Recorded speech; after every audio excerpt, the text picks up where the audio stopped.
It's an off day in Leafland to have a big time affair with the New York Rangers tomorrow night. We will preview that game for you guys and discuss the upcoming roster crunch that the Maple Leafs will have and what decisions will need to be made.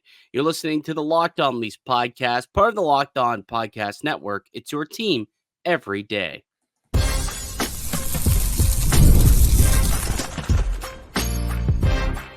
You're Locked On Maple Leafs, your daily podcast on the Toronto Maple Leafs.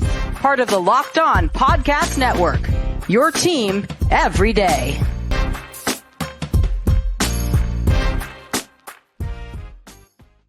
Hello and welcome into the Locked On Leafs podcast, a daily Maple Leafs centric podcast hosted by myself, Mike DiStefano, and my co-host, Dave Morassutti.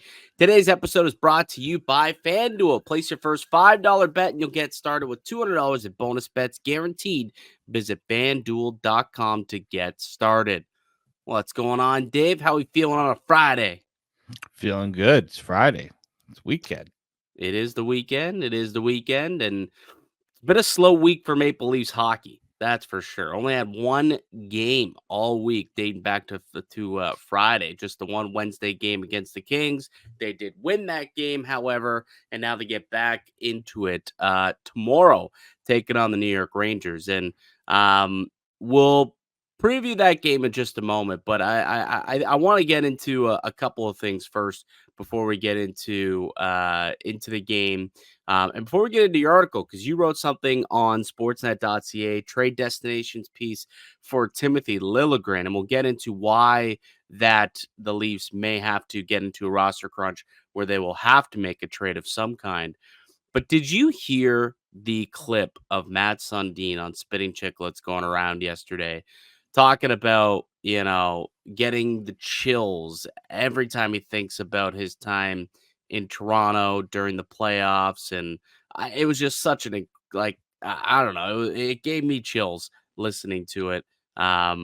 Did you have you heard it? I think I sent it to you, right? Oh yeah, you sent. Yeah. I saw it making the rounds. It hit me in the feels. Can we play it? Do we have the capabilities of playing that? Because I think it was all on Twitter or whatever. I should have had it ready to go for you. I don't know why I did not have it ready to go. I can grab it, but he's doing his rounds because obviously it's the Charity. Yeah. Oh, he's got a book coming out, and then he's also has the charity hockey games as well coming up. I think in a couple of weeks too. He's got a bunch of stuff going on. He's doing a book signing at I think next week at the Eden Center. I was looking at maybe potentially going. Nice. That'll be busy as hell. Yeah, I think you have to get tickets for it to avoid the crowds. I found here's the clip here. Once a Leaf, always a Leaf. Yeah, let's play it. Let's listen to this because it was I don't know, it just made me think back to the good old days of the early Maple Leafs when, my early fandom of being a Leaf fan. I just kind of wish we can get back to it, but here it is for those who haven't seen it or heard it. If I close my eyes, I can still see myself driving down, early May, going on the rink, 50-minute drive, coming down Avenue Road there, or University, and coming into, Bay Street, all the business people with their suits on, Maple Leaf jersey on top, game day in the playoffs. I mean, that gets my hair stand up still, just how the city got into the team and supported the team in the playoffs. And first win in the playoffs, all up Yonge Street, thousands and thousands of people. And you're like, hey, we got to win 15. but yes,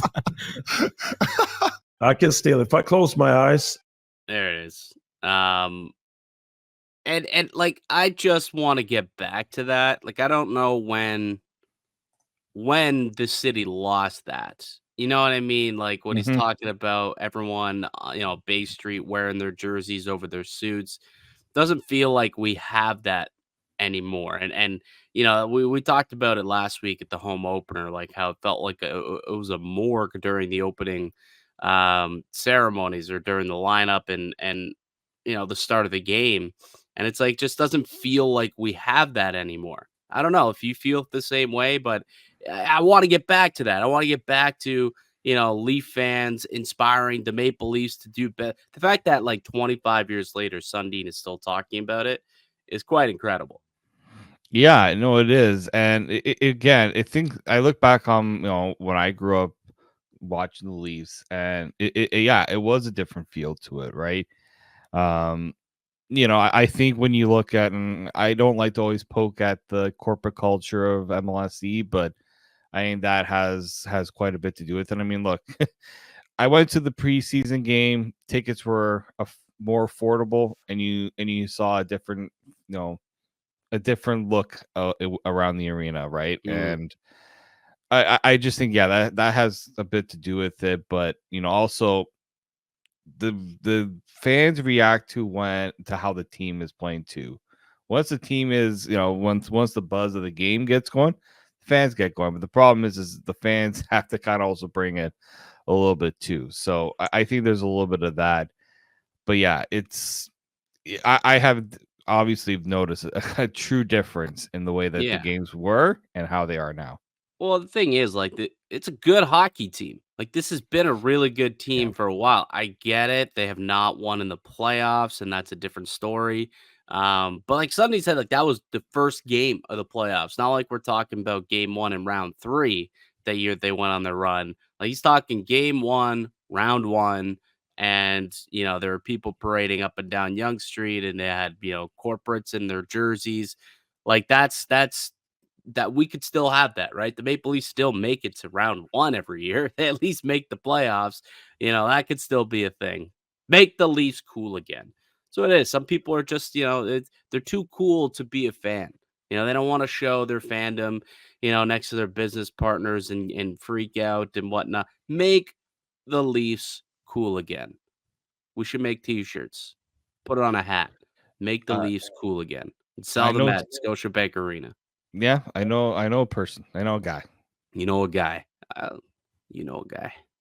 Italians, they got guys for everything. They got a guy. Dave's got a guy. All right.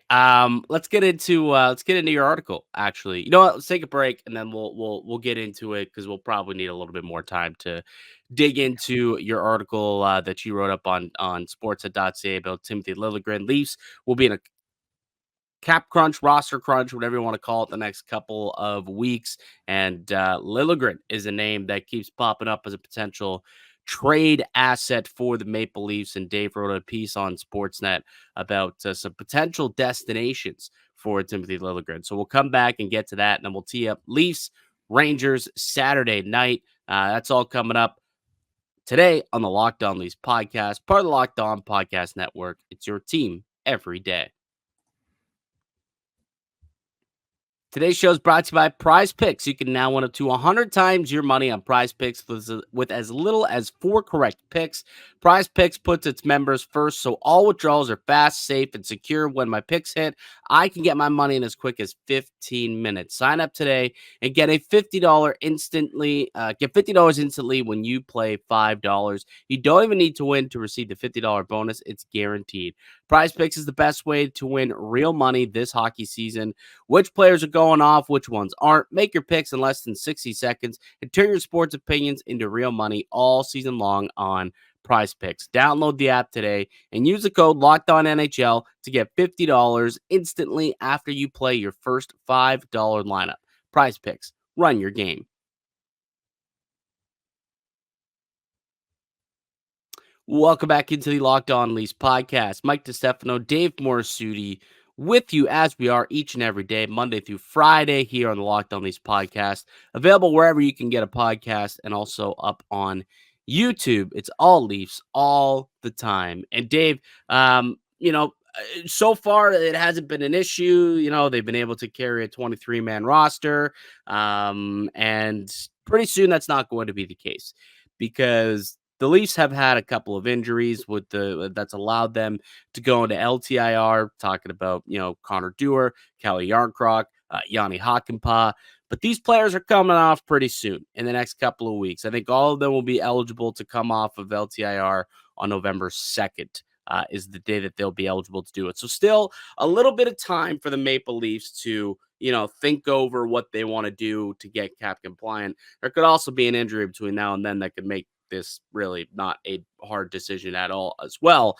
So there's time, but the Leafs will have to make a trade to get under the cap if all remains as is and players remain healthy, which we do hope.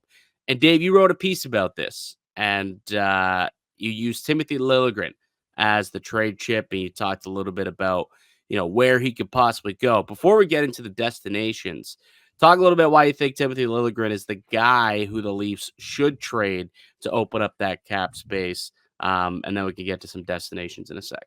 Yeah, I mean, for the longest time, we talked about how the Leafs were looking to be in a half decent position with their salary cap, not needing to worry about LTIR. Lo and behold, that ended up not happening. But you've got a $3 million defenseman right now who's essentially been leapfrogged, right? When the Leafs signed Liljegren to his new contract, I believe that was just after they had signed OEL and Tanev. Hakanpää wasn't a part of the discussion yet. I don't think when we knew he was. Would have been before because he was an RFA. Yeah. So the other problem too is that through training camp, he had a bad training camp. When he was not even included in the main group in the final preseason game, you had a feeling like this is a player who's on the roster bubble, right? In terms of making the open night lineup. For having a $3 million defenseman sitting in the press box and other players who have seemingly passed him, the Leafs are in a position right now where having that money sit is not ideal. It just doesn't work, right? And look, I get it. The Leafs, he's a former first round pick. The Leafs have tried. We've seen the potential at times, but yeah, I don't get it, Dave. I'll be honest. I don't get it. Like, if you looked at this guy as your 7, possibly, if he was going to need to compete for a third pair role, you don't pay those guys $3 million. If he's not a legitimate third line player, I mean, $3 million is still too much to pay for a third pair player. Yes. But if he's not a guy you look at and he's like, we need him in our lineup, there's no reason to pay him $3 million times 2. He got termed as well. Yeah. It's $3 million this year, $3 million next year against the cap. I don't get it. I really, really don't understand why the Leafs made that deal, knowing that they, quite honestly, aren't fans of Liljegren. They don't like his game. They don't think he's good enough. So why'd you pay him? I just think they were hoping that he would have a bit of a rejuvenance under Berube, because this was just after Berube was brought in, right? And we hadn't seen what he looked like under Berube. I mean, look, in hindsight, that deal looks brutal because you literally could have just let him walk. Do what the Senators did with Eric Brandstrom, although Brandstrom barely played. At least Liljegren had flashes where he showed what he could do. Well, Brandstrom also wasn't asking for $3 million. This is also true. Well, Brandstrom signed a league minimum deal. Arbitration was the other issue, but the Leafs probably would have been better off just letting him walk. Yes. But now, okay, they didn't let him walk. So what are you going to do now? The only option they have is to trade him. I get it. People don't want to see the Leafs, trade away guys, younger players, but he's 25. He's not some young. He's not like a Niemela, right? Yeah. He's not in that stratosphere. He's 25 at this point. This is where defensemen show what they are. And in that first game, he came back against LA. You want to look at some of the reasons why the Leafs defense didn't look so great? He was part of it. They outshot the Leafs got outshot terribly when he was on the ice. Do you want to know what the numbers were, like the shot attempts for and against when Timothy Liljegren was on the ice against LA? 24-3. Oh, 24-3 was the shot attempts there. So a very, very bad Corsi rating. A 6% expected goals when he was out on the ice, and outshot actual shots on goal 9-3. Didn't look good. And took an undisciplined penalty. Got a little overzealous on a cross check and took a bad penalty. Soft call. I'll It go to wasn't a bat for great penalty Lily. call, That was but soft. I think the refs are just like, all right, we gave you, and like, you went a little much for us. But Yeah. like again, so really with Liljegren, it's like there's a bit of a, I guess there's definitely a confidence issue with him, right? So, there are teams right now across the league. As much as he's not a fit in Toronto, there are teams around the league that could use him. Funny enough. Yeah. So What- I agree. I think there are definitely teams out there that could roll the dice on Liljegren. What type of value do you think he has, though? That's the question that I have. Like, does he have value, or is this a cap dump? Got to give up an asset along with Liljegren to get him off the books. So I think the thing here is it's better off if you go to a team that can absorb his money, right? That can take you may obviously will likely get less in return. I'm like, for the Leafs, you're looking at trying to get some form of draft compensation, maybe a body in the a prospect around. I wouldn't even call it a prospect, or a player around the same realm of what Liljegren is. But like, yeah, I think draft compensation, because the Leafs literally have no draft picks. Yeah, but like, what can you even get for like a 4th round pick?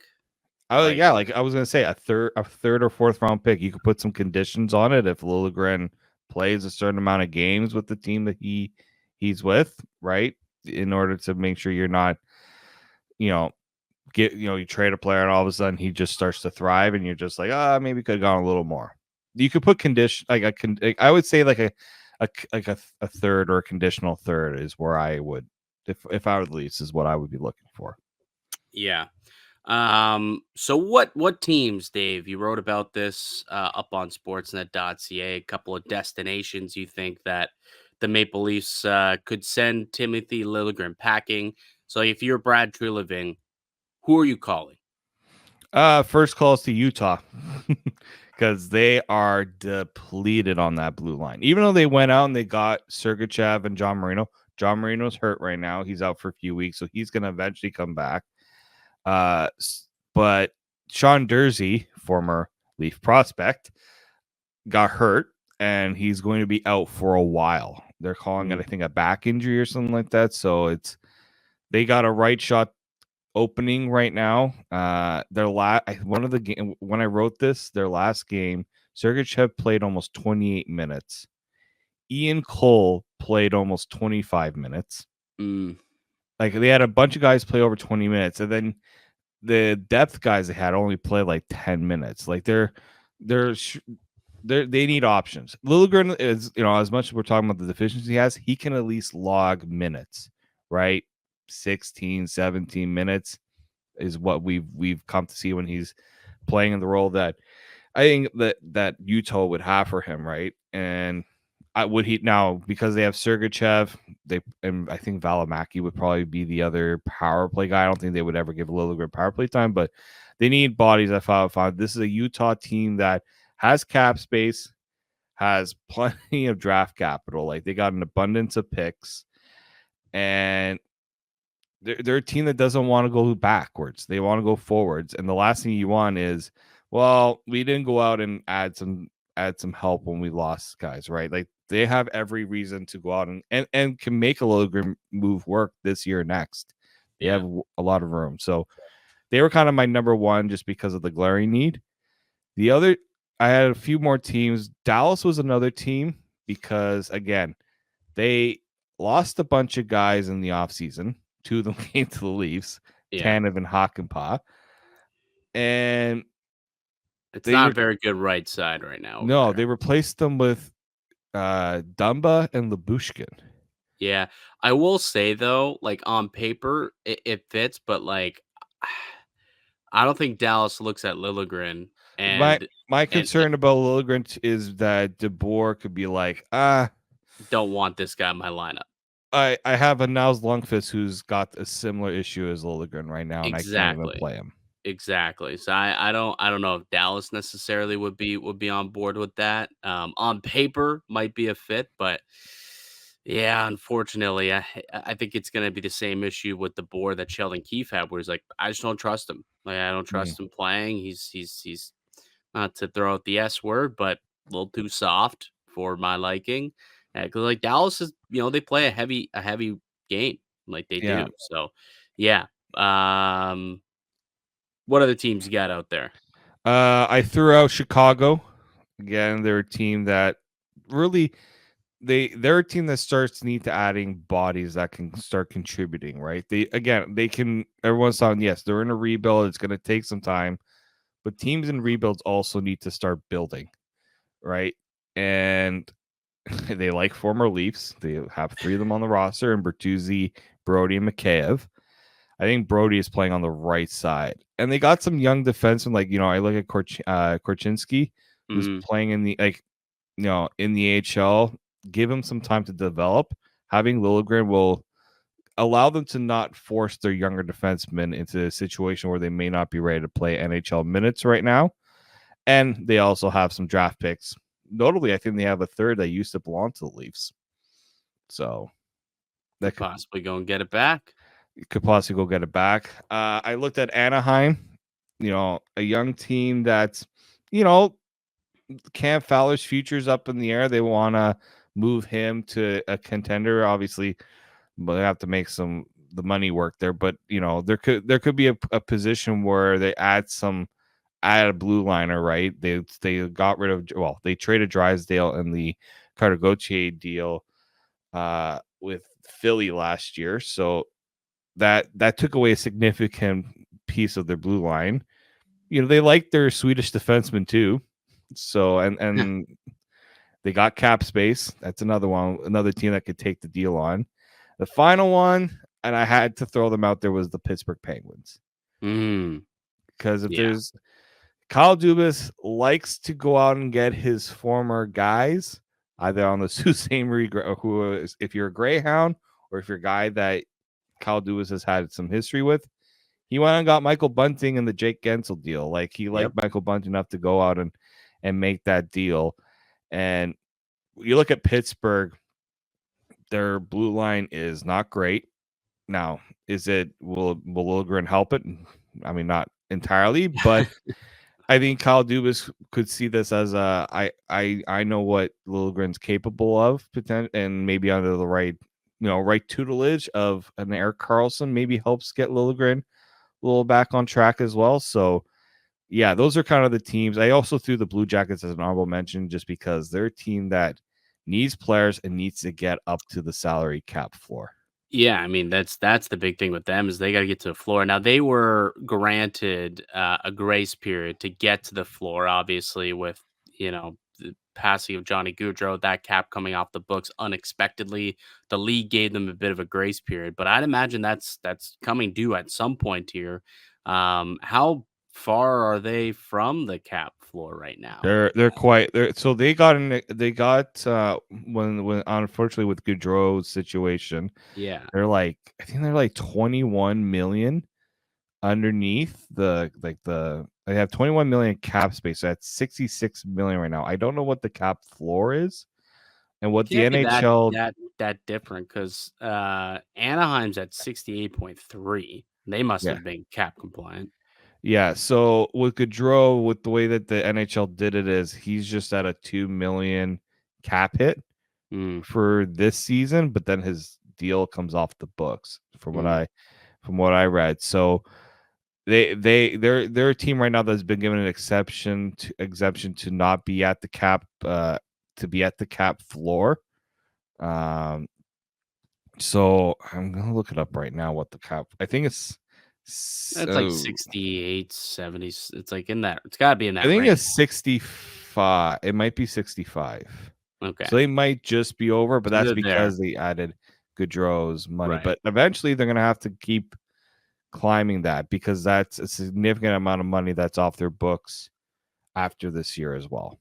Let me quickly take a peek also at Liljegren and his deal. Like, how much money did they pay up front? and how much money is still owed on that contract. Because that could be, that could be a good thing for the Blue Jackets, who may not want to pay actual dollars for Liljegren, but wouldn't mind taking on the cap hit.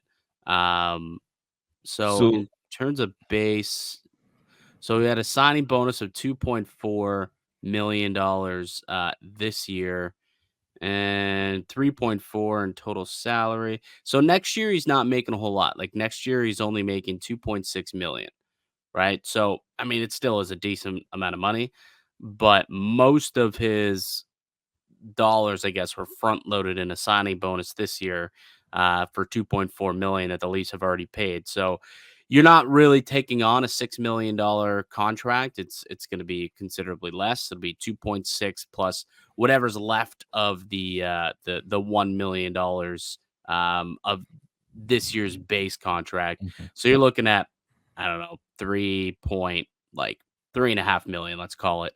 But it'll count for 6 million in cap over the next 2 years. So that yeah, is an attractive asset in itself as well for a guy who we still believe is an NHLer. It's not that he's not an NHL hockey player. He's just not going to work for Toronto and what they want to do.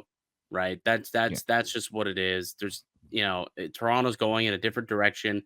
They're a bigger team, they're a heavier team, and a more physical team. And that's not Timothy Liljegren's game, yeah, unfortunately. So it's just not a fit at this point with this coaching staff and the direction that this team wants to go in. But there's still going to be a team out there who sees, the abilities that Timothy Liljegren has and thinks, what, maybe we could get something, if change of scenery could, renew his confidence, maybe. So there's been times where Liljegren has looked good, where it's like, okay, maybe there's something here. There's a reason why the Leafs did make the $3 million investment this summer, hoping that something would click in training camp. It just hasn't, though. And perhaps a change of scenery, a new situation can unlock that, and a team might be willing to take the plunge. Possibly one of the teams that you mentioned. If you want to read the full piece, go check it out on sportsnet.ca. Our boy Dave Morassutti getting a byline on the website there. All right, Dave, let's take a break. We'll come back, quickly tee up tomorrow night's game, Leafs Rangers, and a little bit of practice updates coming in as we're recording live. So we'll get to those as well. Coming up next here on the Locked On Leafs podcast, part of the Locked On Podcast Network. It's your team every day. Today's episode is brought to you by FanDuel. Hey, NHL fans, you can start the season with a big return on FanDuel. It's America's #1 sports book. So when you get a hunch in the middle of a game, you can check out the latest stats, view live play-by-play, and so much more on the same page where you place your bets. You can get started with $200 in bonus bets guaranteed when you place your first $5 bet. That's FanDuel.com. Today's show is also brought to you by GameTime. GameTime has a new feature called GameTime Picks that makes getting tickets to your favorite live events even easier. GameTime Picks filters out the fluff to show you only incredible deals on great seats so you don't have to waste time searching through thousands of tickets. GameTime Picks curates and makes it easier for you to save more on sports, concerts, comedy, theater events, whatever you're looking to get tickets to. They've got all-in pricing. They've got great seat views where you get a panoramic view from your seat in the app before you purchase your tickets. And they've got the lowest price guarantee, or Game Time will credit you 110% of the difference. Take the guesswork out of buying tickets with Game Time. Download the Game Time app, create an account, and use the code LOCKEDONNHL for $20 off your first purchase. Terms apply. Again, create an account, redeem the code LOCKEDONNHL for $20 off. Download Game Time today. What time is it? Game Time. The Locked On Leafs podcast continues. The Mike DiStefano and Dave Morassutti. We got a game tomorrow night, Maple Leafs and the New York Rangers. Really quickly, because we decided to hold off on recording, we now have a couple of practice updates, I suppose. mhm. Looks like Joseph Woll is practicing with the Maple Leafs for the first time in full since the regular season started, since the injury. Not clear yet. We'll have to wait and see what the coaching staff says, although it doesn't seem like Berube is one to give much No. definitive information in these things. But I guess the door is open for him to at least play tomorrow, I would think. Yeah, I think they'll see how he responds after practice, and obviously morning skate will say a lot more about where he's at. Like, but yeah, I mean the fact that he's practicing in full sure looks like a good sign for him to potentially make his return. And there's there's a few more actually interesting notes about practice because we literally just went and talked about Timothy Liljegren. Mm-hmm. Guess who's back skating with the scratches? Doesn't surprise me. No. Does not surprise me if the man you're referring to is Timothy Liljegren. Yeah. Connor Timmins is back with according to Terry Koshan, Timmins is skating with Benoit at practice. It looked better. Like that's been a Mhm. better pairing so far. And again, we talk about a matchup with the New York Rangers. That's a heavy physical hockey team. They like to park themselves in front of the net. They like to grind in the corners. They like to cycle the puck.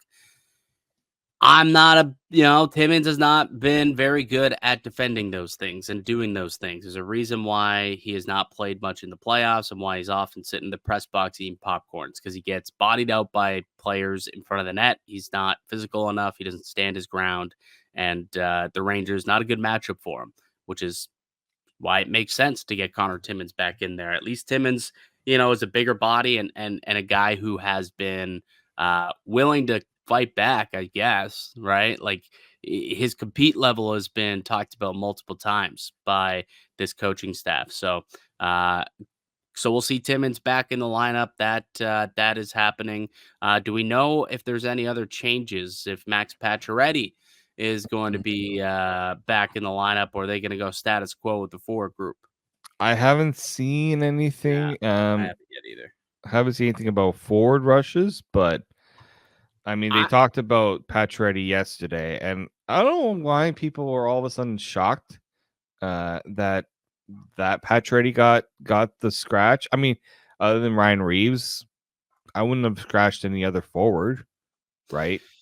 Yeah, and I don't think you're gonna scratch Ryan Reeves in this game in particular. Like you got Matt Rempe out there, Yeah. right? Like they've got a tough guy. You want your tough guy out there, right? Waiting to drop the mitts. So the only other guy who I could possibly see them making a lineup change for is maybe Nicky Bobby, Pontus Holmberg, like one of those two players. But Yeah.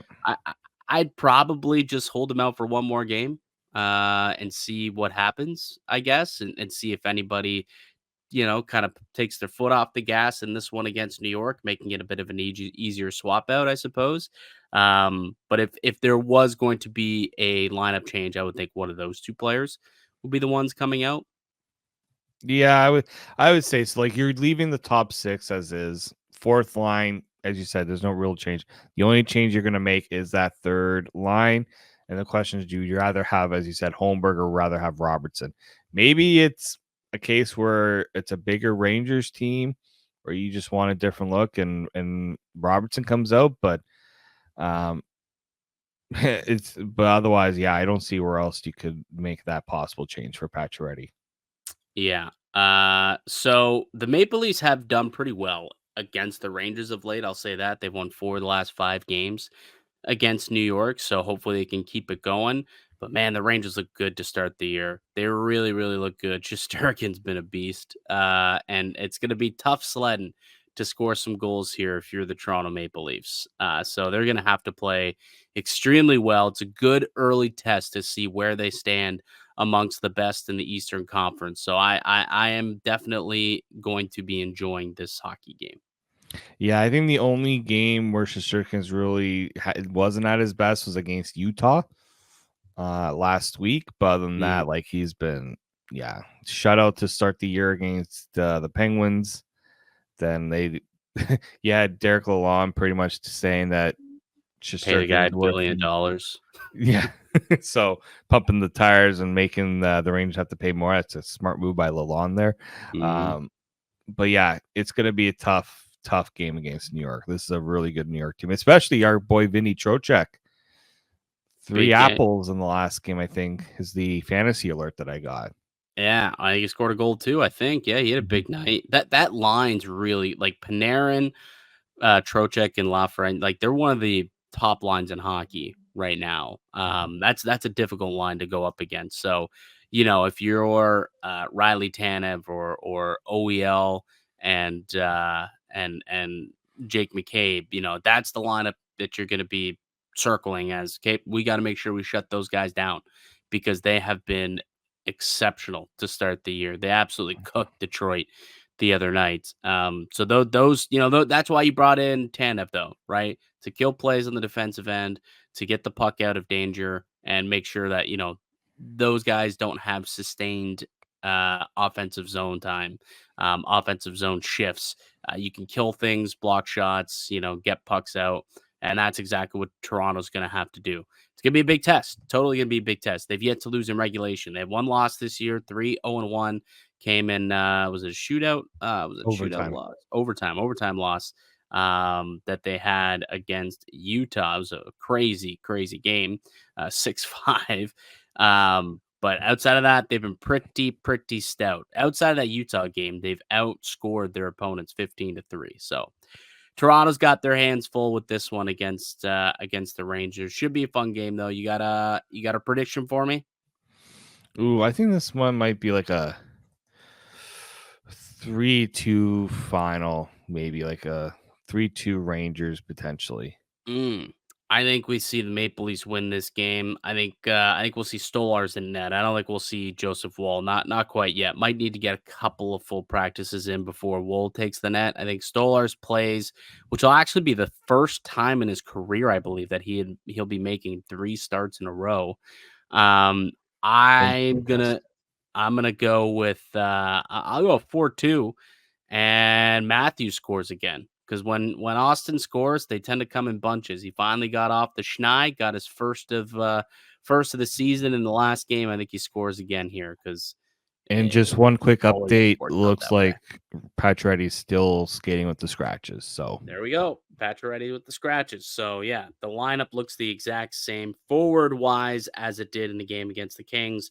So the only difference that we are anticipating in this game against the Rangers, Timmins in for Liljegren, and all else will pretty much be the same. So there's your update and preview for tomorrow night's game against the Rangers. We will return again with a new podcast on Monday to break it all down. That's going to do it for us here today on the show. I'd like to thank you all for listening and supporting the podcast. You can subscribe to the Locked On Leafs pod on all platforms and receive daily Leafs content. Follow myself on Twitter at Mickey_Canuck. Follow Dave at D_Morassutti, and follow the show as well at Locked On Leafs. We'll be back with another episode for y'all on Monday. Enjoy the game tomorrow. Go Leafs, go. Until then, keep it locked right here on Locked On Leafs.